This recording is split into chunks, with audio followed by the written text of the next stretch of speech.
Et si ce que tu prends pour de l'intuition était en réalité une réaction à un signal traumatique? Est-ce que tu sais faire la différence entre ta vraie guidance intérieure et un mécanisme de défense inconscient? Lorsqu'elle est saine, l'intuition est basée sur une perception fine de ton environnement et de toi-même. Et elle est aussi souvent alimentée par l'expérience, par les apprentissages.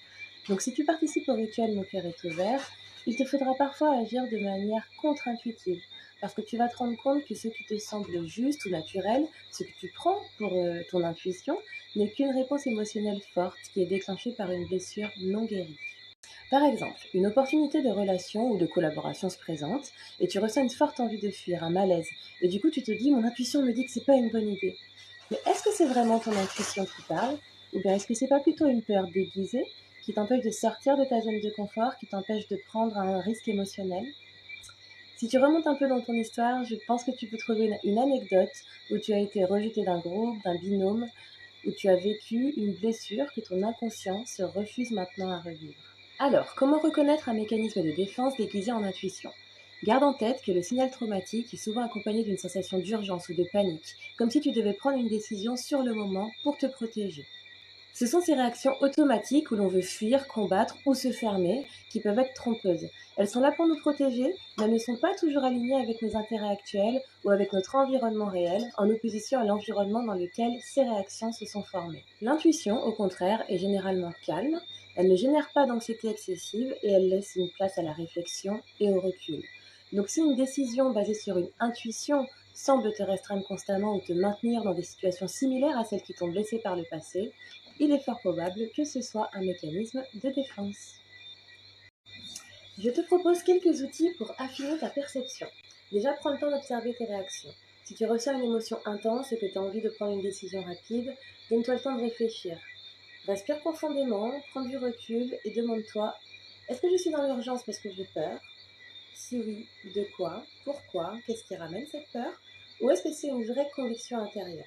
Ensuite, tu peux écrire pour clarifier tes pensées, sortir tes pensées de ta tête et les mettre sur le papier. Parce que écrire ce que tu ressens et ce qui te traverse l'esprit peut t'aider, en relisant, à démêler l'intuition du traumatisme. Donc pose-toi des questions comme d'où vient cette émotion? Est-ce que j'ai déjà ressenti ça avant? Quelle situation du passé est-ce que ça me rappelle? Ensuite, je t'invite à te rapprocher d'une personne de confiance. Partage ce que tu vis avec une personne extérieure, avec quelqu'un qui te connaît bien, c'est aussi très précieux. Parfois, ton propre jugement, il est biaisé par tes expériences passées, et du coup, avoir un point de vue neutre peut t'aider à discerner si tu es dans un schéma de répétition ou si tu es dans une réelle intuition. Et d'ailleurs, si ça t'embête, j'ai pas besoin d'un avis extérieur, ça ne concerne que moi, mes proches n'ont pas besoin de savoir quels sont mes états d'âme, ou que ton ventre se serre à l'idée de demander à un proche, inscris-toi au rituel, il est vraiment fait pour toi. Ensuite, je t'invite à travailler sur les blessures du passé, travailler sur les traumas non résolus, ça va t'aider à clarifier ta capacité à écouter ton intuition, que ce soit par une thérapie avec un professionnel, par du travail de développement personnel, par des thérapies brèves, par la combinaison de tout ça. Tu vas aller pouvoir explorer les mécanismes de défense que tu as installés dans le passé pour pouvoir ensuite faire le tri et avoir des intuitions plus justes. Et puis de manière générale, si tu remarques que tes intuitions te conduisent souvent au même type de situation ou de relations problématiques, il est possible que ces décisions soient basées sur des schémas de défense et pas sur une intuition véritable. J'espère que les outils présents dans cette vidéo t'ont aidé.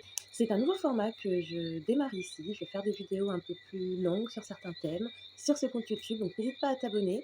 Il y aura des extraits choisis présents sur les réseaux sociaux tels qu'Instagram. Tu peux commenter sur Insta comme ici. Je répondrai des deux côtés et j'ai hâte que l'on puisse partager des moments différents de ce qu'on peut avoir sur Instagram de ce côté-ci. À bientôt!